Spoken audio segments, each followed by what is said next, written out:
اگه میگن که پراکنده لشکر نباید بکن حال که سرجمه یه یک نیتی نکرد بچه آره من نیتی نکده مو هم خوش آی رحمت کنی فهمیم چی نیت بوده اوتا؟ اینم شما را که ما آباد کنم خرسندم تنه؟ قرضی پدری ایو آه بچم اگه همه جوانگیر هم که خانه آباد کنم که و من با آچتان که بیه تشویشه بچم اینجا نه که باید مسئلتی هسته بچه مایل شوخی مو هم مسئلت خطا خوش همه تویده هر کس باید که مسئول یک کار باشم چی گفته؟ بهترین خب انا که همه توی دادری آخرانگی های که اینجا گیتون که هیچی وظیفه را با عهده میگیرم من همین بازاری، شیرینی، شهد و شکر همش در دوشی من میکنم اوتا رحمت بچم طرفش میگی؟ سبز واد میوگی منم خند دسترخوان آراسته کردن سیزان بگرده گیری البته گوشت چی؟ گوشت مال زنده نمیکشیم یک گوسپند بیارم بچم میگم که همین کم مصرفتر شود کمتر گوشت بیاریم معرکه را مایل اوتا جان چیزی که شما گویه باید مسئلت بگذارونیم مایل رحمت بچم کم باشد و خوب باشد خوب جمشد جان نبایتا تو چی نیت داری باشم؟ کنگو؟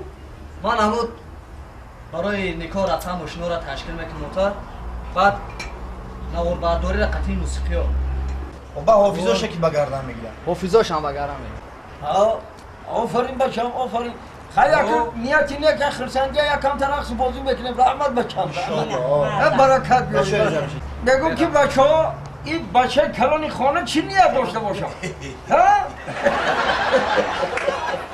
ایوتا اوخی همه رو با کلا گرفتن اوخی همون توی کی خبر میکنم خواهد درست بچم انا که همون توی خبر کن نمیشه آدم خوندگی تمام کسی خوندگی دانشکده خوندگی همه خشتاور را میدونم رفتگی اومدگی همه را خبر میکنم یه زوری یک زوری همون خانهایش که چی تبارای دور نزدیک رفته گب زده میو که یکم دعوتنامه هم ببری حالی میره گم میزنی که پگه عیادش میبروره باید دعوتنامه یکم خیلی کاغذ سفید بوده دادن نکن که بخونه که همین در یکم جمعونه بود عیادش بیا هم راست اوتا جان همین یک خیلی مهمونه به قدر همین دعوتنامه خوبه یک با یک قدر و میشود دیگه میشه با که یک خیلی همون دعوتنامه فرمایشتی که بازی باشه ده همین خیلی بازی بش میکنیم که وقتم دانشکده خوندگی مخوید وقت میدم چیکار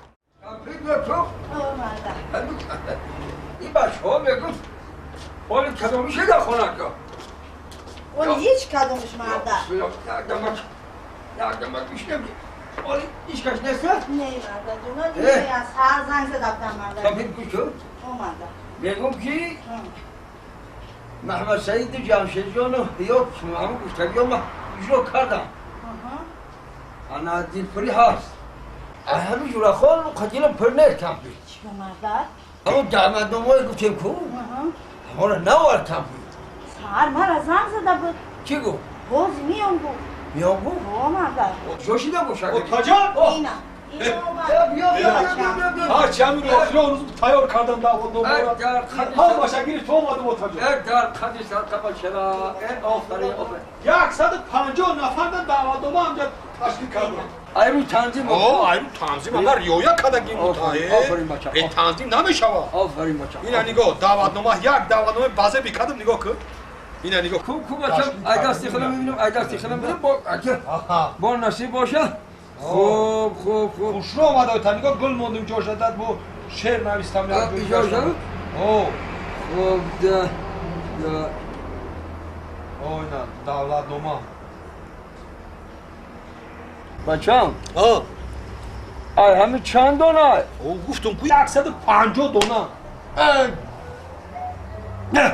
بود همین 150 همین 150 دانه دوری کامر در موندگی نویستگی تیاره یا تو مرا چی گفتی؟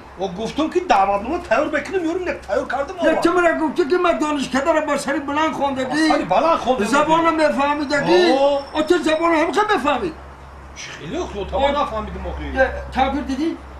چی را مرده چیکار کرده؟ این بچه تا دیدی چیکار کرد؟ نه اخی چیکار کرده؟ این بچه که بنویسه که دعوتنامه این نوشته که دولتنامه معقول نشی آخه تو چیکار کردی؟ چی نوشته تو؟ بچه‌ها دولتنامه نوشته تو.